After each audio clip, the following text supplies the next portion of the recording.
Welcome to the warm-up exercise for the YMI podcast called The Fantasy Restaurant. In here, my guests get to pick their favorite drink, appetizer, main, side, and dessert. Quite literally, anything goes. So Catherine came prepared with notes. It appears she does nothing by half measures. I enjoy this simple meal, and I obviously agree that everything is better with coconut. So I hope you enjoy this meal with Catherine. Catherine, thank you for joining me in the Fantasy Restaurant today. Thank you for inviting me. It's really lovely. I didn't know it was fancy. I would have dressed up if it was fancy. Oh, fancy dress? Well, fancy dress to you guys is like a costume, right? Like Halloween. I don't know. You'll see it next weekend, I guess, if you watch any of the nonsense on TV of the coronation and everything. You'll see the fancy dresses then. Oh my gosh, yeah. That's coming up soon. I've seen a lot of I don't know, maybe controversy associated with the whole thing. Yeah, there's a lot of in the what is it, like in the monarchy tweets going through and stuff like that. So it's definitely an interesting time. Maybe I don't know if politics is a good way to start our dinner conversation. No, probably not. Anyway, we find ourselves here in the Fantasy Restaurant, and so I'll give you the preamble. I am your waiter, Greg, and I am here to bring you absolutely anything you can imagine, right? So this could be things from your childhood. It could be something your mom made, your grandma made. Maybe this is something you make today. Maybe it comes from your favorite restaurant, or it could possibly from your favorite TV show or fantasy novel, right? It has to make no sense only to you. The menu doesn't have to be cohesive. It's just whatever you're feeling at the moment. So I'm going to start you at the start. What are you going to have to drink? Gin and tonic, please. G&T. Yeah, but specifically it has to be Harris gin, which is made on the Isle of Harris in the Hebrides of Scotland. It's awesome. So is it just because it's kind of a hometown beverage? Is that why you want to go with Harris, or is it truly the best to you? This tastes amazing. I like Tanqueray gin. I like Bombay Sapphire. I like all of those gins. I love gin. But Harris gin, it just became my favourite. Now I should caveat all of this. The whole menu that I've put together, would I have put together? Never ask an interpreter to do something half-hearted. We take notes. All of this is stuff that I can't eat now or drink because of migraines. So basically I have a menu of trigger foods and trigger drinks that I really want to be able to eat again and can't. I got you. I had somebody on here with like all these crazy allergies, and they said, I basically want to put together a meal that will kill me. So I get it. It's like, to each their own. All right. So G&T, we're going to do Harris gin. Yeah. All right. That's sorted. So in a G&T, do you do ice? Is the alcohol chilled? It's like, what's traditional for you? I usually keep the gin in the fridge. And Scotland's not really a place where we have ice in our freezers. We don't really do that much. People who are really fancy have those big fridge freezers that you can, on the outside of it, you can put your cup in and all the ice comes out. I think that's incredibly fancy when I see that. Really? Yeah. I have a friend who's got one, and every time I go around, I'm like, what? So fancy.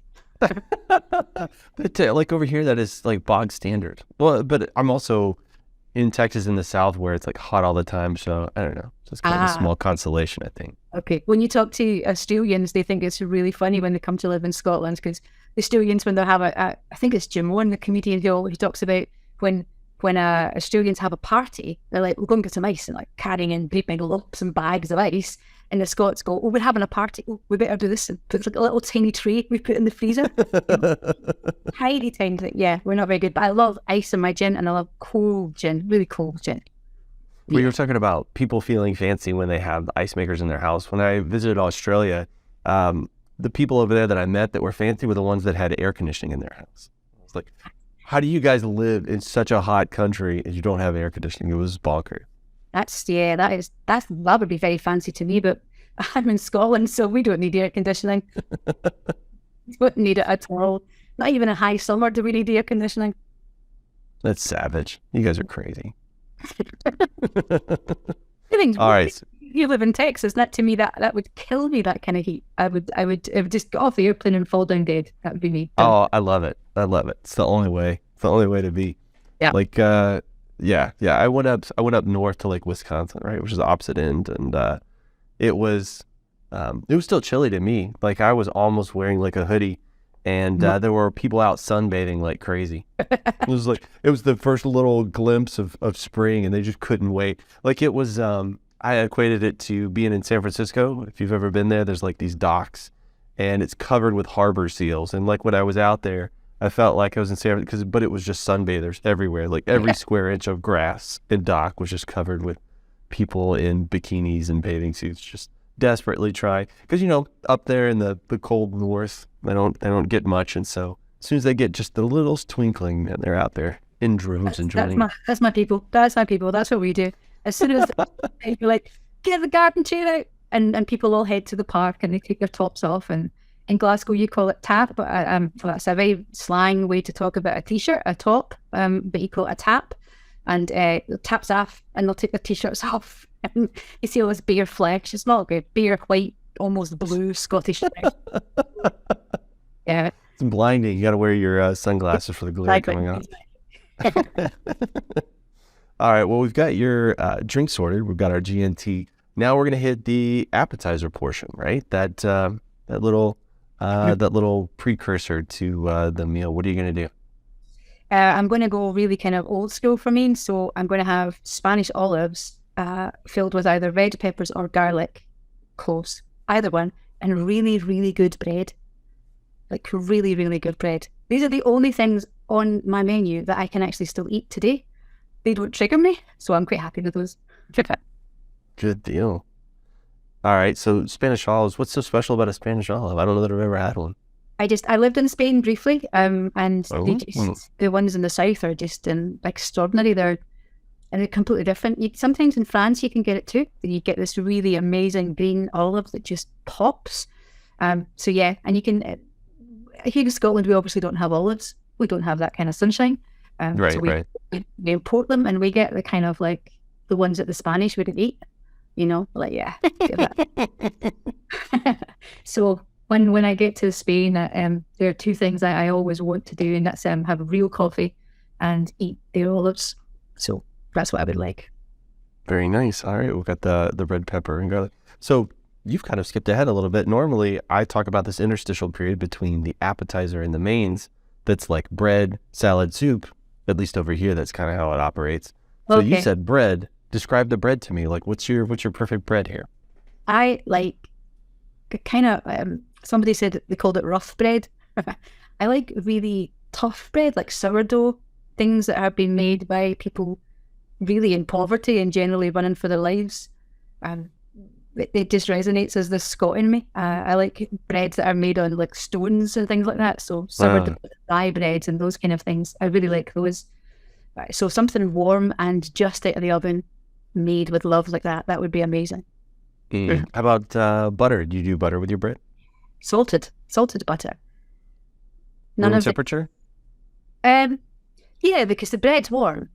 So it doesn't matter if it's a little bit harder, a little bit colder. Yeah. You want it really warm. All right, perfection. The tough sourdough. So tough on the exterior. The interior, is it going to be a little bit soft? Yeah, soft, but it's still quite robust. It's not something that a lot of people, it's not crunchy French bread. It's not that kind of baton with the white that just falls apart in your hands. It's not that. Yeah. You have to work hard to eat that bread. I like that. I do. I love the sourdough that's got kind of that tough exterior that's it's got a little snap to it, but it's also chewy. I like the chewy exterior. That's it. I like chewy bread. Yeah. All right, man. Same page. Here we go. It page. All right. Well, I mean, it feels like we've built up to the crescendo here potentially. What's the main? What does that look like? I'm kind of embarrassed about this one now. Can I have a really fancy version of a BLT? Fancy BLT, I love it. And again, using some of that incredibly good sourdough or rye or something like that as the base. And not, I don't know what you'd call it. We call it bacon here. Sort of rashers of bacon. Is that what you would call that? What you would have with eggs or something? Sure. Yeah, bacon. Bacon? Okay. I don't really like that because it's too thick and too fatty, and I don't eat meat a lot. But prosciutto, I love prosciutto. So, and I can't eat it anymore because it gives me migraines. Oh, because it's like a cured meat, right? Exactly. Cured meat. Yeah. This is the most recent find about 3 weeks ago. So I think I'm still in mourning for prosciutto. In that initial grieving period for letting that go in my life. But so that and lots of really fresh tomatoes. Not the ones you get in supermarkets that have been there for 3 weeks, but really fresh off the vine tomatoes. And then I wrote to kind of fancy it up, I said salsa. And actually what I mean is ketchup. I'm really serious about it, if I'm really honest. I don't really mean salsa, I mean ketchup. Ketchup. That's fine. When you said salsa, I actually eat a lot of sandwiches with salsa. Like I'll toast the bread and I'll put all the fillings in there. I'll dip it in my salsa. Nice. Like instead of like tortilla chips. But ketchup, I can see it because it's got a little tang, a little sweetness. It adds some interest there. Yeah. I'm a very basic person. Simple ingredients that are really fresh and good. Yeah. Can't beat it. Plus ketchup. See how I was trying to elevate it, and you just gotta bring it right back down. Okay, well we'll call it salsa if you want to, but it's really ketchup. Ketchup. I wrote ketchup down. We've got ketchup. Okay, well what are you doing as a side for your fancy BLT? Couldn't think of anything for a side because that's quite a big if they make it fancy. But I just recently discovered an Indian meal called dal makhari, Makhari, and it's black lentils with fenugreek and garlic and all sorts of other stuff in it, and it's just incredible. I'd never tasted it before, and I love lentils, but this one just blew me away. So if I can have a little side dish of that, it's not exactly, it's not fried onions or I was going to say chips, but it's not chips for you, is it? It's what do you call them? French fries, you call them, don't you? Yeah. So I was trying to be a bit fancier and not have chips on the side. Why do that to yourself? I'm in public. I should be a bit nicer, a bit more refined. Well, we can empty out the restaurant and make sure it's a very intimate experience. So it's entirely up to you. No, let's go for the Indian meal, the dal makhari or makhari. I want to say it makhari because it sounds like a Scottish word, mac, but it's not. I think it's makhari. The guy I was talking to said it was makhari, but I'm open to being corrected on that. Absolutely, I am not going to be the one to be able to do that. So we'll just let that sleeping dog lie. Yeah. All right, Dal Makhari. All right. I don't know. Are you a dessert person? I am absolutely a dessert person. I adore it. I had it last night. What are you doing there? If I'm out for a really nice meal and it's a fantasy meal and there are no repercussions, because clearly I'm in absolute agony for about 3 weeks after this. So if there are no repercussions, then I'm having dessert.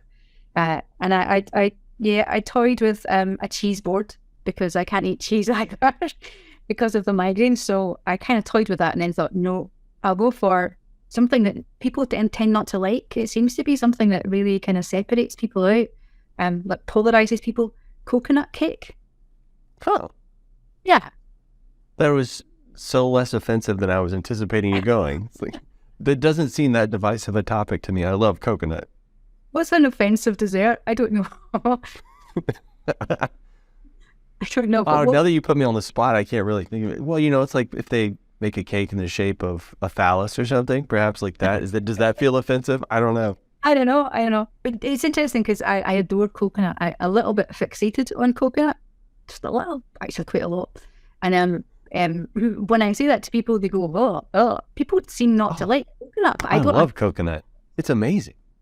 You're the man. I love it. Well, no, it's like it's got everything. It's got texture, and it's got this amazing taste, and then the sweetness, and it's almost a hint of. Oh, and you can toast it. Yeah. And you can eat it raw. It's like, it's so good. Well, why would you not like coconut? And technically, I think it's one of your 5 fruits a day. I think so. Technically, it's a fruit, but technically. Absolutely. So when you say coconut cake, is that just like a cake where it's frosted and there's like coconut in the frosting, or are we talking about it's all the way through? Well, you get these cakes. I've seen them a couple of times where they're kind of layers, and the sponges are made with coconut, infused coconut in there. And then you've got, frosting on the outside. I'm not a big fan of frosting, so that doesn't have to be that much. But then coconut on the outside, and it would be really nice if some of it was toasted as well. Yeah, toasted coconut.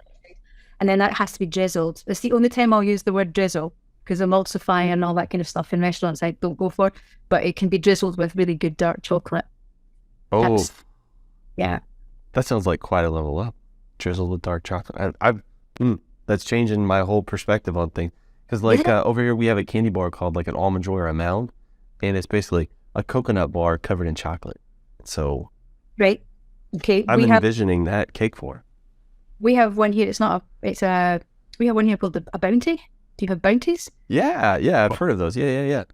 You get the blue ones, which are milk chocolate, and you get the red ones, which are dark chocolate, and they're really rare. They're like the rarest beasts in the supermarket to find. But if you say to people, "Do you want a bounty?" they quite often are like, they've almost discontinued them. They almost discontinued that chocolate bar because people don't want them. That's crazy. That's crazy. So to be honest, that's how I feel about licorice.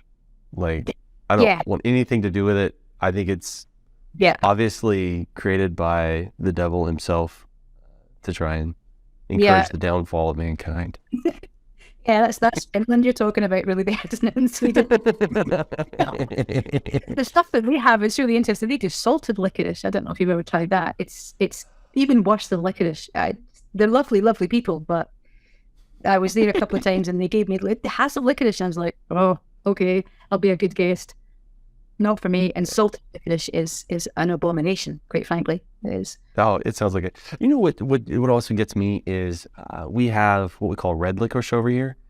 And I hate the fact that they call it red licorice because it tastes nothing like licorice. It's delicious. Like red vines or Twizzlers. I'm not sure what you guys call them over there, but we have laces, I think they call them, long, thin. Yeah, laces. Yeah. I don't like those either, but they don't hold the same place of like opprobrium as licorice does. It's just awful. Absolutely. Can I have pistachio ice cream with my coconut cake? I wish you would. That sounds delicious. My kid has food allergies, so whenever I'm away from her, and this is a fantasy, that I won't hurt her or have as many nuts as I can. I eat nuts and seeds until it's coming out of my ears. Yeah. I don't mourn them when I'm with her. Oh, a glass of champagne to go with dessert, please. Oh, you are killing it. You are so killing this. Yep. Champagne, not even Prosecco. You want the real thing. Oh, no, Prosecco sucks. Yeah, no. No offense, Prosecco makers, but Prosecco sucks. Actually, I don't even need the French champagne. I like, this sounds like I'm going for Spain here, but I like Spanish champagne. The cava that's made in the Basque country is really nice. It's gorgeous. I like it better than French champagne. Real champagne. All right. That sounds amazing. Well, do you want to, after the meal is done, do you want some Spanish coffee? I know you mentioned earlier. Yeah, that would be nice. Yeah. And then I won't sleep for like a week. I'll be just wide awake. Well, I'm pretty sure you're going to be in a food coma, so good luck. Una chupas of little, really strong Spanish coffee. Oh, with some brandy. Go for it, with some brandy in it. There we go. All the things I can't eat or drink. It's all in one place now. Yeah, for sure. All right, so let me read back your order just to make sure I don't screw it up. I hate it when the kitchen gets blamed for my mistake. So we're going to start out with a G&T. We're going to do Harris Gin, correct? All right, excellent. Then we're going to do Spanish olives. I'm going to do a mixture of both red pepper stuffed and garlic, right? Just so you don't have to choose. They're both there for you. We're going to do a nice crusty bread. It's going to come out hot. I would suggest you don't touch it for just a minute or two. It's, I don't want any injuries here. But it is going to be a nice sourdough, soft in the inside. Not so much that like when you push together, it turns back into dough. That's not for me. I want it to still have some structure, right? But it's nice and chewy on the outside. We're going to have salted, close to room temperature butter. Might be a little chilled. We're going to do our fancy BLT. So pinkies up the whole time you're eating it. We're going to do a rye bread just to mix it up, right? Because we already did the sourdough. Let's go with extremely fresh tomatoes. We picked them out of the garden this morning. We're going to do prosciutto, freshly mourned prosciutto. And then we're going to have ketchup. So do you want ketchup on the side or do you want it right on the sandwich? I hate to assume I know how much sauce you want. Let's put it on the side and then I'll put it on myself. I like the idea that the prosciutto is freshly salted by the tears of my morning.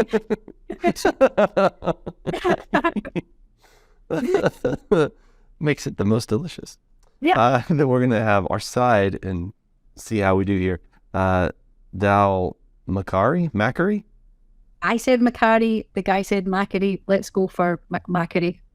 All right. We got them both out there, so it's going to be one of those. Yeah. Dessert sounds like an absolutely delicious. How about like a giant wedge of coconut cake? So when I present it to you, do you want the wedge facing towards you or away from you? Right? It's different schools of thought here. What do you want? Wow. What does it say about me?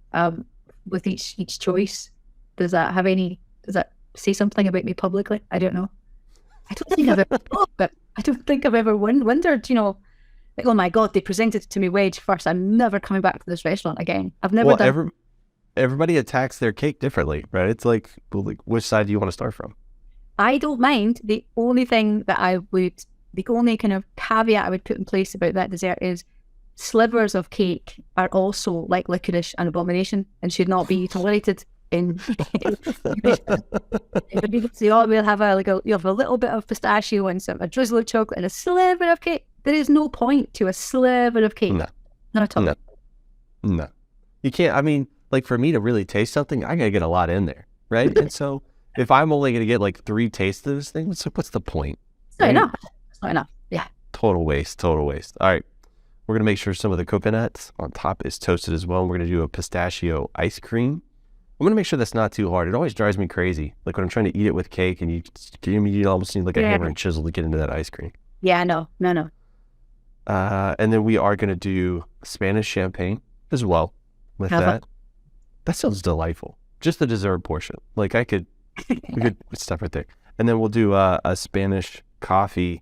And over here we'd say you Irish coffee, right? Where you put a little alcohol in there. So yeah. I would say that too. Irish coffee. Yeah. Okay, we'll brandy it up. Yeah, Irish coffee usually has lots of cream as well. But I don't need the cream. Just the brandy is fine. Brandy is good. Okay. No, nothing else. Just the little bit of brandy in there. Yeah, that's all good. Perfection. All right. Well, did it all sound correct? Perfect. As long as you get the dark chocolate drizzle in there on top of the coconut cake, that's all. Whoa, that was a close one. Dark chocolates. Because that would be, I would flip the table up in absolute horror and I would give you 1 star on wine. How about we also deliver it in a special plate where the cake sits in the middle and there's like a moat of chocolate sauce going around the outside. So you can portion control as well. I love that. Or one of those little tiny jugs, little tiny jug that you get it in separately. Like that. That's almost better because it's like absolutely cute when you just get like the tiniest handle where you can barely hold on to it. And then you can put it in a bag to take home with you. You're like, is this real silver? This is lovely. Come with me. Yeah, there you go. It's my people over here. All right. Well, Catherine, thank you for joining me in the fantasy restaurant today. It was wonderful. Thank you.